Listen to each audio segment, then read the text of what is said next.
Ladies and gentlemen,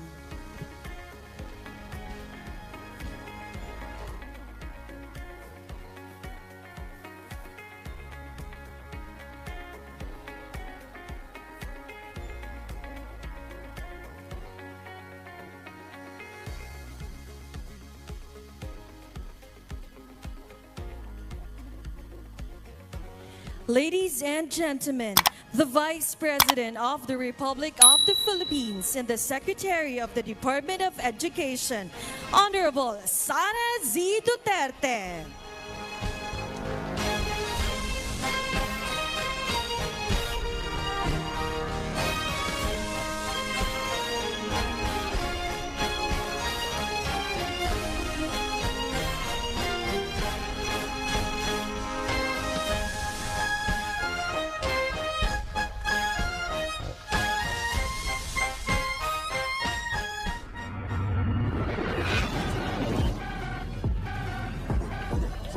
Keynote message. Let us welcome the Honorable Sara Z. Duterte, Vice President of the Republic of the Philippines and Secretary of the Department of Education.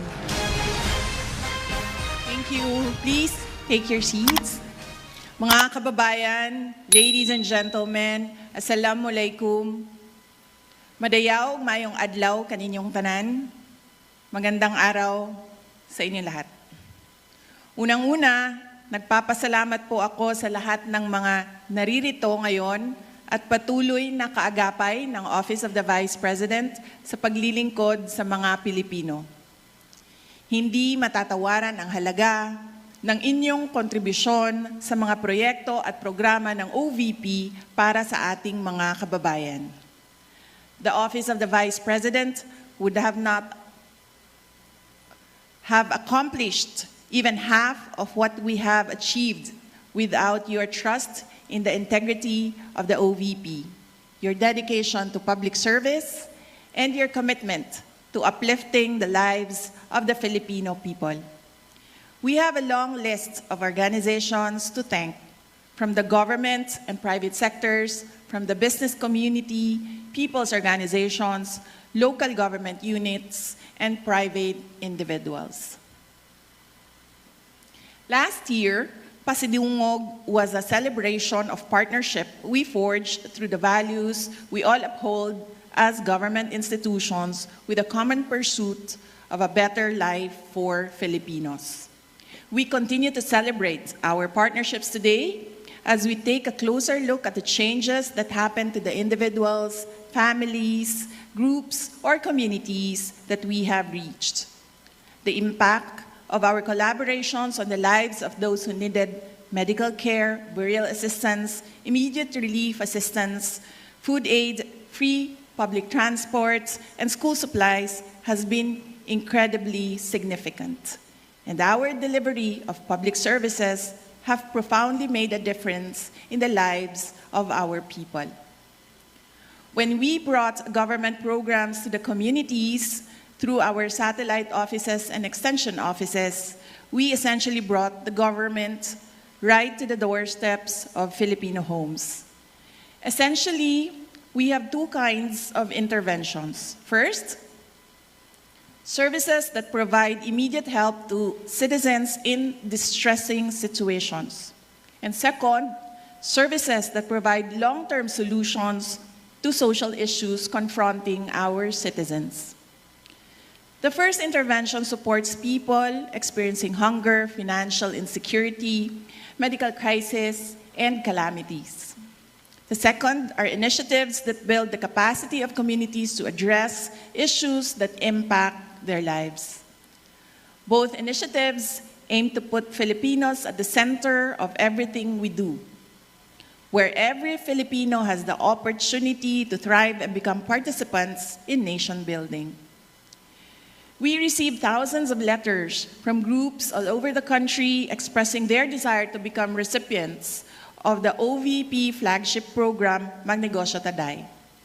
And we also received letters from individuals expressing the same desire to become recipients of the program. Naisip namin, ang pag-unlad ay nagsisimula sa desisyon ng isang individual na maging kapaki-pakinabang. Kung kaya't binuksan natin sa OVP ang programa para sa mga individual na may pagnanais na maging produktibo para tulungan ang kanyang sarili, ang kanyang pamilya, at ang kanyang komunidad. This is proof that our commitment-based partnerships gave birth to paglaom o paningkamot. And this makes our celebration even more meaningful and inspiring. Dahil ang paglaom o paningkamot o hope and hard work are among the powerful life lessons that we should arm ourselves with and bring along with us to pursue our dreams. Hope and hard work strengthen the spirit and resolve to overcome times of despair, adversity, and desperation. One who works hard is one who hopes. Naitanim natin ang pag-asa at pagsisikap nang magdesisyon tayo na damayan ang ating Pilipino na nangangailangan ng tulong at nahihirapan sa buhay. Nahitabo kini human nga kita nagdesisyon nga mubarog sa katawhang Pilipino ug sa kanunay magmatinud-anon sa prinsipyo sa serbisyo publiko. Allow me then, ladies and gentlemen, to report to you and to the nation the progress of the programs and projects of the Office of the Vice President that were only made possible through your support. The Office of the Vice President continues to reach millions of financially challenged families needing medical assistance. The Medical Assistance Program is the top OVP social service for Filipinos. In April 2023, we reached 22,970 Filipinos. From May 2023 to April 2024, our satellite office and OVP Central Office focused on enhancing our efficiency to support more Filipinos needing medical assistance. As a result, by April 2024, we quadrupled our reach and assisted 119,234 individuals. One of our beneficiaries was a boy from Eastern Samar. The 5-year-old boy had cerebral palsy, and his family's lack of financial security made the boy's medical situation even more challenging for them. His mother, Christine, sought our help through the OVP Eastern Visayas Satellite Office. His daily struggle living with cerebral palsy is shared by a family that constantly worries about the risk of him acquiring life-threatening respiratory health conditions. We donated a set of equipment that addresses the boy's respiratory issues. The best that we can do is to ensure that breathing becomes less difficult for him. With an increased reach, our medical assistance program disbursed 1 billion pesos in contrast to just 236 million pesos in April of last year. We thank our partner hospitals, pharmacies, and other social service providers for the success of our program. In April 2024, over 30,000 families accessed our burial assistance totaling 150 million pesos. Compared to last year's period, the program only assisted 6,175 families utilizing 30.8 million pesos. The 400% increase indicates a substantial expansion in the reach and impact our burial assistance program. What started with a single beneficiary, we now have 12 people's organizations who are beneficiaries of the Magnegosyo Taday program. Nakakatuwa ang kwento ng mga benepisyaryo natin.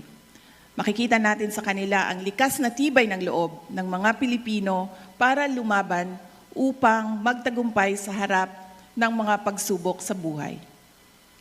Katulad na lang ng kwento ng mga miyembro ng Barangay Habag Fisherfolks Association sa Surigao del Sur. Mahirap ang kanilang buhay. May mga anak na pinag-aaral. Walang ibang pinagkakakitaan kundi ang pangingisda. Ngunit Hindi organisado ang mga mangingisda ng barangay. Kanya-kanya ang kanilang operasyon. Kanya-kanya rin sila sa pagharap ng mga problema at paghahanap ng solusyon. However, it only takes one person to initiate change. Isa si Danilo sa naglakas ng loob na hikayatin ang mga kapwa mangingisda na magtatag ng grupo. Alam ni Danilo na kapag organisado, maraming oportunidad ang magbubukas para sa kanila. At matapos nilang itatag ang Barangay Habag Fisherfolks Association, hindi lamang oportunidad ang nagbukas sa kanila, kundi pati pag-asa. Ang kasanatian sa Barangay Habag Fisherfolks Association nagpakita kanato sa pagtubo sa kooperasyon sa mga miyembro sa komunidad ug ang pagkusog sa ilahang maayong pagtagad sa usag-usa. Ang Barangay Habag Fisherfolks Association karon ang nag-unang supplier og isda sa ilang lugar ug mga sikbit nga barangay. Currently, 12 civil society organizations comprising over 26,000 members have benefited from the Magnegosyo Taday entrepreneurial support. Each organization received 150,000 pesos for their livelihood projects. Nais ko lang ibahagi sa inyo ang kwento ng Mika, ang unang women's organization na tumanggap ng Magnegosyo Taday Fund. Ang mga miyembro ng Mika ay nagkapagkita sa akin noong Marso para ipaabot sa OVP ang kanilang pasasalamat sa kanilang narating 2 taon pagkatapos nila naging recipient ng programa. Dalan din nila ang application forms para sa akin dahil nais kong maging member ng Mika. I am saying this because I am deeply impressed by Mika's advocacy and how the group exemplified the message of hard work and hope. Magandang halimbawa para sa mga kababaihan ang Mika. Ang epekto ng pag-asenso ng Mika ay hindi lamang nakasentro sa kanilang organisasyon, umaabot din ito sa buong komunidad sa pamamagitan ng kanilang partisipasyon sa mga aktibidad na naghihikayat ng aktibong partisipasyon ng mga kababaihan sa pagpaunlad ng kalidad ng buhay.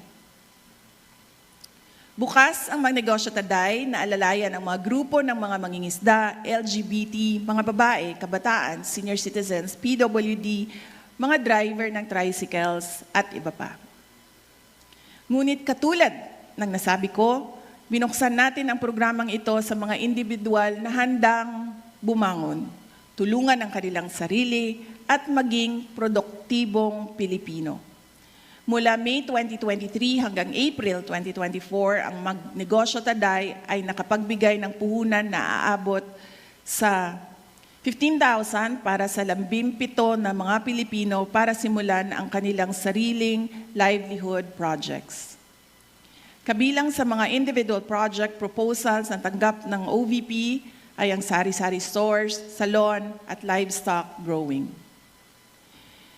Pinapangarap natin na mas marami pang mga grupo o individual mula sa mga komunidad ang maabot natin sa pamamagitan ng Magnegosyo Taday. At OVP, we empower people to empower communities. And empowered communities build a strong, peaceful, and stable nation. Our Libreng Sakay program has assisted 735,202 Filipinos from May 2023 to April 2024. Since we started this project in 2022, we have already provided free transport services to 1.1 million Filipinos.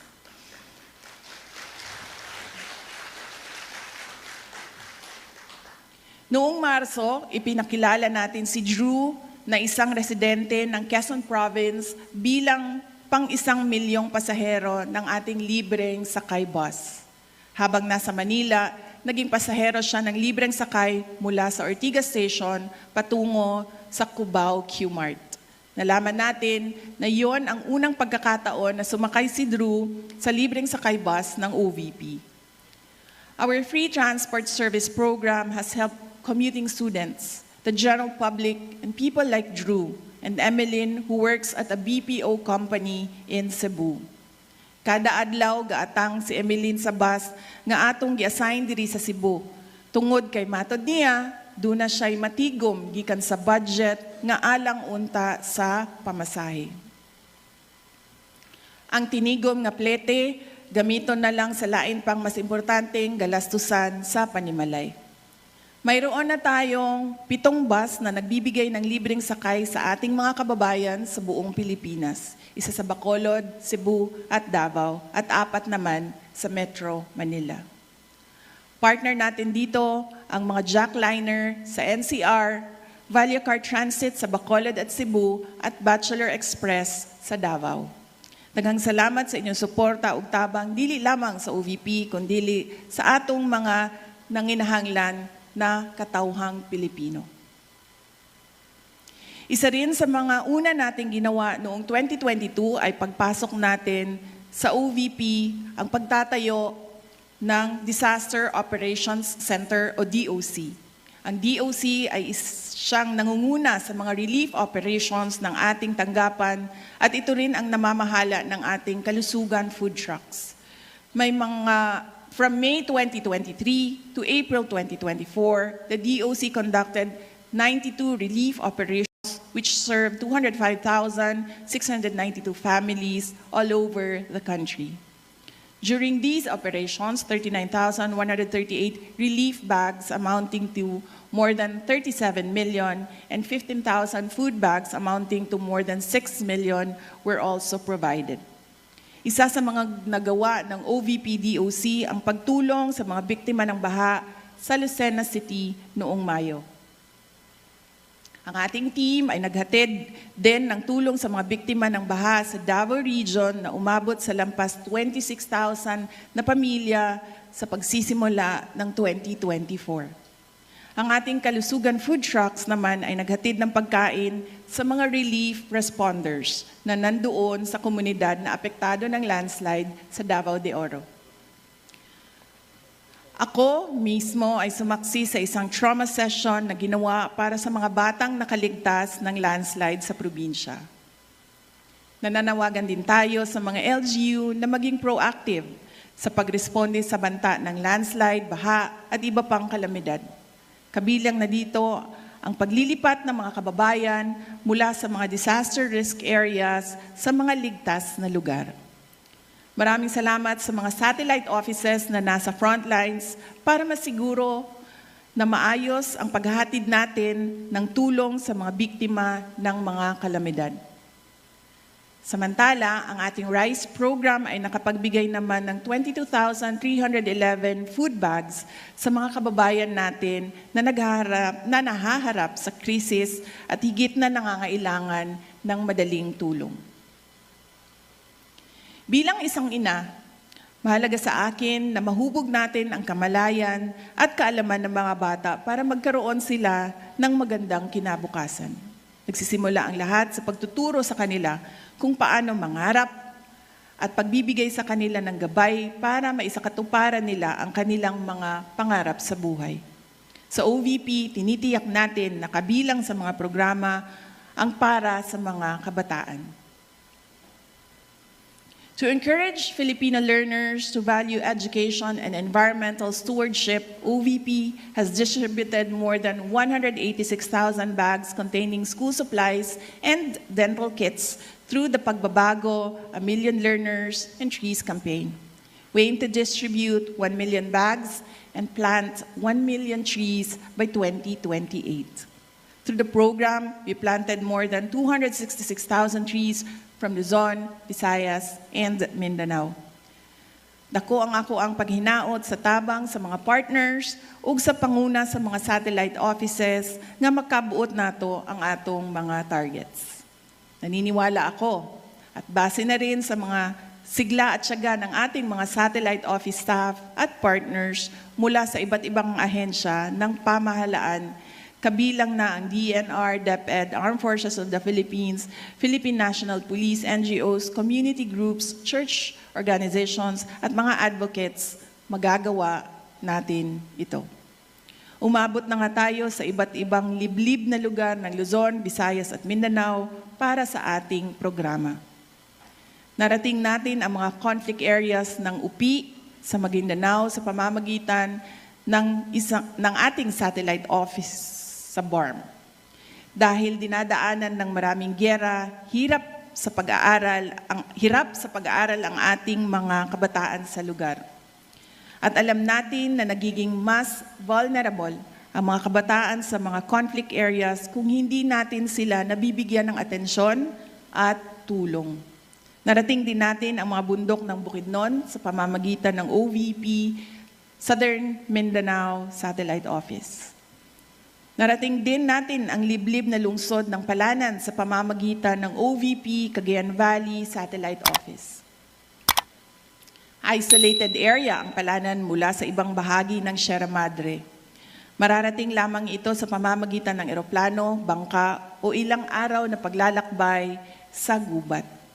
Ngunit wala namang mas mahalaga para sa isang tapat na lingkod bayan, kundi ang tunay na makapaglingkod at maiparating sa ating mga kababayan ang ating serbisyo. Salamat sa mga tumulong sa OVP para marating ng OVP Cagayan Valley Satellite Office ang ating mga kababayan sa Palanan. Meanwhile, the OVP Pansarap Bonds have augmented the nutritional requirements of over 14,000 malnourished and severely malnourished students by providing more than 1.1 million fortified bonds in the past year. Napatunayan ng iba't ibang mga pag-aaral na ang misyon ay may malaking papel sa paghubog ng ating mga kabataan. Hindi lamang ito mahalaga sa kanilang pisikal na mga aktibidad, kundi pati na rin sa kanilang talino. Ang unang hangarin natin ay makita ang pagbabago sa timbang ng mga kabataang underweight at ito ay epektibo sa unang pagpapatupad natin ng programa sa Davao at Nuro sa UPI, Maguindanao. Kaya naman, dinala natin ang programa sa Estancia Central Elementary School sa Iloilo. Maraming mga learners sa paaralang ito ang mga undernourished. Sa loob ng 120 days, inaasahan natin ang magandang resulta sa pamamagitan ng pagbibigay sa mga kabataan ng nutritional bonds na may 10 flavors na pinatibay ng mga nutrients tulad ng vitamin A, carbohydrates, protein, calcium, at iron. Kasabay ng programang ito ang masusing pagsubaybay ng mga nutritionists sa pag-unlad ng kalusugan ng mga bata. Our You Can Be VP program, or You Can Be Vice President program, also continued, and our participants joined me during my official trips abroad. The program already has 5 student participants. We envision that through this program, we will be able to foster leadership among the youth and instill in them the skills they need to develop to become effective leaders. One of the program participants was Elise. She embodies someone who knows what she wants, but also knows that she must work hard to get it. One day, we received a letter from Elise in which she expressed her desire to participate in the program after learning about it from several social media posts. It was for me a demonstration of her character as a young Filipino with a dream and the determination to make this dream come true. Hindi po tayo laging nakakatanggap ng sulat na katulad ng sulat na ipinadala sa atin ni Elise. Nakita natin sa kanya ang mga ilang bagay na nais nating pamarisan ng ibang mga kabataang Pilipino. We selected Elise as a You Can Be Vice President participant as she joined me in Kuala Lumpur, Malaysia in February. After the program, we learned from Elise that she won as the Student Council President of Santa Cruz Integrated High School in Lubao, Pampanga. She embodies hard work, optimism, and determination, and her self-confidence will tremendously help her fulfill her dreams. At this point, allow me to honor the 4 other student leaders who have joined me on my official trips abroad since we started the program in 2022. Trix is a grade 9 student from Dinalupihan, Bataan. Naomi is a grade 8 student from Bacolod, Negros Occidental. Kester is a grade 4 student from Danao, Cebu. And Shara May is a grade 8 student from Northern Samar. They have stories that could inspire young Filipinos to value education, pursue their dreams, and become agents of change as leaders. And they have stories that could become our anchor of hope that one day the Philippines will be led by Filipinos named Elise, Trix, Naomi, Kester, and Ciara. Since May 2023 to April 2024, I had 56 diplomatic engagements. These activities with various countries have contributed towards deepening and broadening the bilateral relations with our partner countries. In my capacity as Secretary for Education and President of the Southeastern Asian Ministers of Education Organization, or SIMEO Council, I visited Brunei Darussalam, Singapore, Republic of Korea, Malaysia, and the Kingdom of Cambodia. Let me emphasize, however, hindi kasali sa ASEAN ang Korea, but I was there because I was invited by the government of Korea. Let me emphasize, however, that these engagements were all carried out under the authority as the Vice President. During courtesy calls and meetings, I was able to meet 41 ambassadors, my counterparts as Secretary for Education and Vice President, and other foreign dignitaries. Since assumption into office, we have been moving around the country, meeting with different communities, consulting with organizations, and talking to LGU officials. From May 2023 to April 2024, we participated in 342 meetings and events all around the country. These visits keep us in touch with the realities on the ground, and they remind us of the work that should be done. Mga kababayan, ladies and gentlemen, while we celebrate our success, we are not really here to congratulate each other, tap each other's back, or make ourselves feel better for what we have achieved.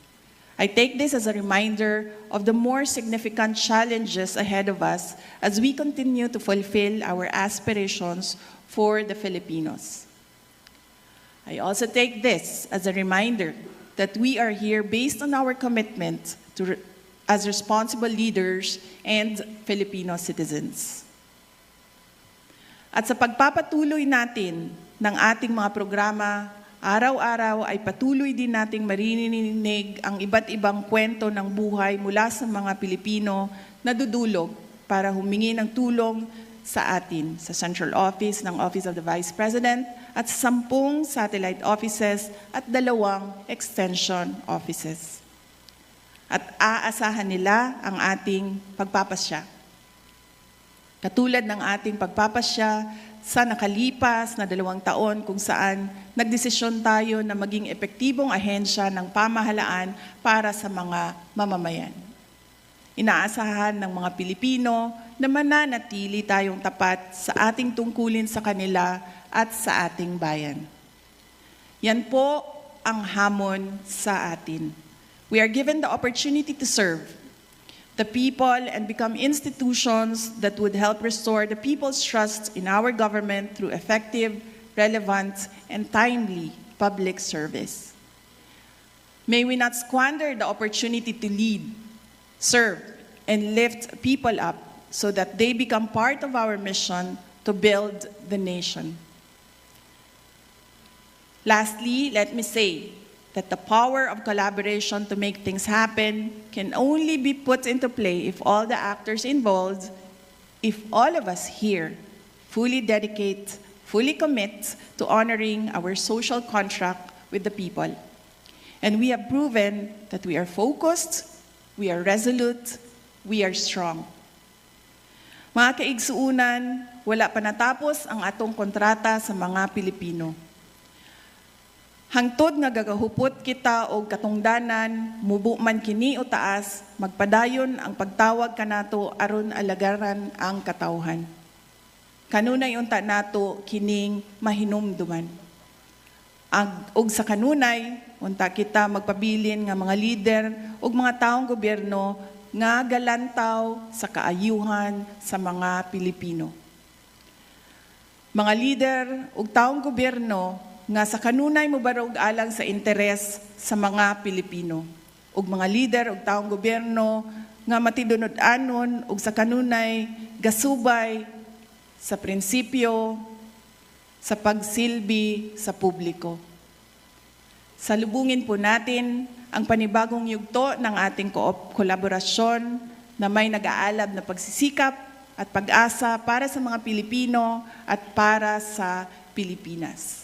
Mga kababayan, patuloy po tayo maging matatag tungo sa pagtaguyod ng isang bansang makabata at mga batang makabansa.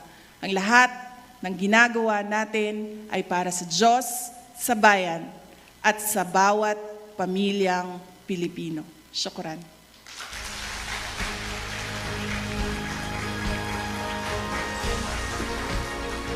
Thank you very much, Madam President, for your inspiring message. Right this time, we will now have a photo opportunity. Please prepare for the group crowd photo session. Requesting everyone to please stand, while our photographers will also be positioned right here on the stage to ensure that everyone present in this year's OVP Pasidungog will be shown in the group crowd photo. Here we go. Eyes on the camera.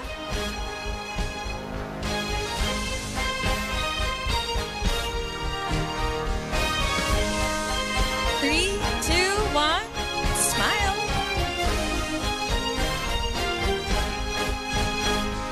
Thank you very much. You may now take your seats.